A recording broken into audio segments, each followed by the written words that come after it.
Hello and welcome back to another episode of me trying to improve at Counter-Strike while also trying to improve my mental and physical health, all in the pursuit of becoming a pro player. This week's video is going to be a little bit different as I'm only home until Thursday morning, and so I want to give you something a little more than I did last week. So here's what's going to happen. First half of the video is going to be me talking about what I achieved Monday to Wednesday in Counter-Strike and in my real life. And the second half will be answering the question I've probably received the most since I've started this series: how to find a team in CS2. Also, make sure you stick around because I'm going to be placing a couple of refrag codes throughout the video for failing to share one last week. Monday was a day of packing and travel for me. I took apart my setup, got together all my belongings, all my stuff, and packed everything in my small car and arrived home an hour late for practice. And I felt so bad because we have just had a pretty rough 2 weeks of availability in the team, and then for me to arrive an hour late due to traffic. But despite that, the guys were super understanding and our practice went really well in my opinion. I didn't play my best and I was fumbling some key kills and moments.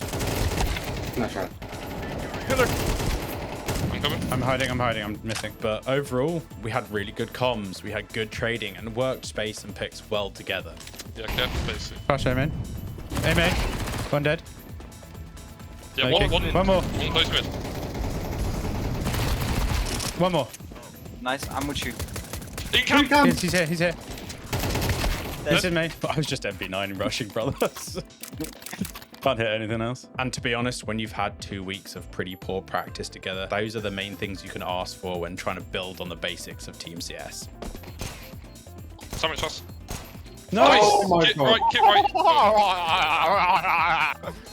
Max is just better, Jesus. And now that I'm back home, I can finally get back out on my morning mental health walks. So it felt good to get up and straight out the door and into the sunshine and head off for my morning coffee. And as it was a non-team prac day, it became date night. So me and my partner, we went out for a 2.5 hour walk in the sunshine and had a lovely meal out at the local pub. But before heading to the pub, I made sure to get in my daily aim training with deathmatch. And Wednesday started very much the same, except I swapped the morning coffee walk for a morning croissant walk from the little bakery. And before practice, I had a secret meeting to discuss a secret something that's going to feature in a future video. So make sure you subscribe and don't miss out on that. Now let's dive into the meat of this video and something that I've found to be the hardest part during my career in competitive gaming: finding a good and solid team. Playing competitive games like CS2 on your own or solo queuing can be a complete lottery. You can end up with people who don't use their mics, or people who use their mics only to be toxic, or you can get people who have a mismatch of play styles who don't want to compromise in their own vision. And so building a team or joining other players can help reduce that variability and randomness and provide a level of understanding across the group. So to help you with your search and to hopefully help improve your odds, I'm going to talk and show you through what I've used over 20 years to find good and solid teams. And that should give you what you need to climb the leagues, the ranks, and to reach your goals. The first thing you need to figure out is what kind of team you want. Do you want a casual team that's just playing matchmaking or FACEIT, so building a group of friends, or pug buddies as I like to call them? Or do you want a competitive team? Do you want a team for regular scrims, for leagues, for tournaments? Do you want to build a team to push for higher leagues? Because knowing what kind of team you want allows you to search out the people who want the same thing. Because there's no point wasting your own time and others' time if you are actually just looking to increase your elo on FACEIT, but the other people want to climb as a team. Next, we want to figure out what kind of player you are. So what is your assigned skill level? Not what skill level you believe you are, what skill have you been assigned? So what's your FACEIT elo? What's your Premier rank? That is your assigned level. Because yes, solo queuing is a lottery, and your elo might not be a pure reflection of your individual skill, but it does give the other teammates a good idea of the representative skill you may be around. You also might need to know what role you like. So do you prefer to anchor on CT? Are you an IGL? Are you an AWPer? And if you don't know or may not understand the roles necessarily, I recommend this video by Stico so you can figure that out yourself. You also need to look at what your availability is like. So this isn't just I can jump on for an hour, it's what evenings and days do you genuinely have free to play. So I'm talking 3+ hours. That is an availability, because you could be able to play every night like my G-Gen teammate Mini, or you could be like me, where I'm only able to play 3 to 4 evenings a night, and you need a team that can agree on that sort of minimum availability. And then last but not least, you need to figure out what your goal is. So are you trying to reach the pro scene within 1 year?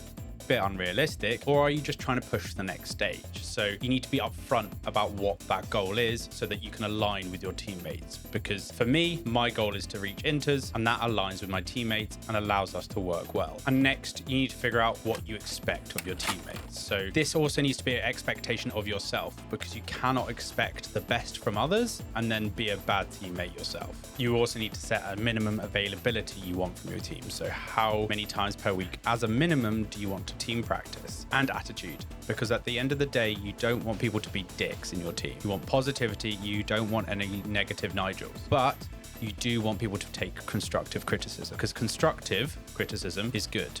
Criticism is bad. And simply what I mean by constructive criticism is specifics. What are they doing badly? How can they improve that? Or where they can get that information from. A team is meant to be a growing environment for everybody. So this isn't just you going into a team thinking you're the best, or someone else going into a team thinking that they're the best. You should be trying to grow together, to share what you've learned, to improve each person individually, so that as a group, you improve together. So now that we know what we're looking for in a team and what we can bring to the team, let's look at where we can look for the team. One place, which is kind of where I started, is I added teammates from matchmaking or FACEIT or just people I played with, and then built a friend group from that. So I was looking at people who played well, people I enjoyed playing with, and added them and asked them to queue and asked them to bring people in as well, because a good player usually knows a good player as well. In my experience, this is really effective in building pug buddies, but it's a slower process for actually building a team, because not every person actually wants to play competitively and play leagues. Some players just want to pug and play casually. So figuring that out can take a bit longer. Whereas the next step is a bit more direct. So this is posting or finding posts on subreddits, for example, Recruit CS. From my experience, this is where I've used the most and where I've had the most success in finding CS teams and players that have aligned with what I want. So you can start with just looking at the posts, seeing if there's any criteria that you fit, and adding those people. Please, please, please do not be like a lot of people on there who see a post for a 2.5k level 10 FACEIT AWPer and go, you know what, I'm a level 9 anchor, but I could be that level 10 AWPer you need. You're not it. It's not going to be effective. Just look for your criteria. And after a bit of lurking and a bit of experience adding people and seeing what posts work,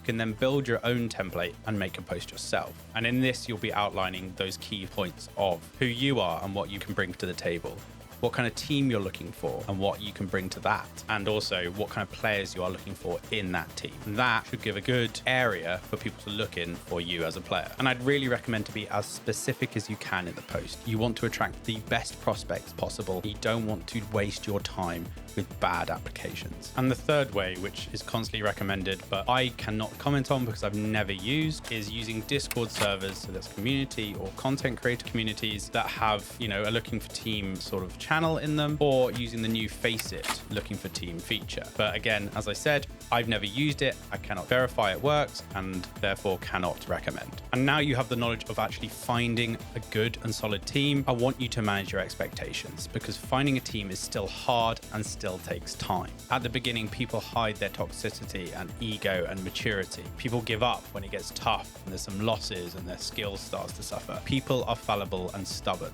but there are people who want what you want, and there are people that have the same drive as you. That is who you are searching for, but like anything good, it takes time and effort to find. So don't give up. Sometimes just finding one or two people at each iteration is enough. Learning something from someone who turns out to be a dick is still something learned.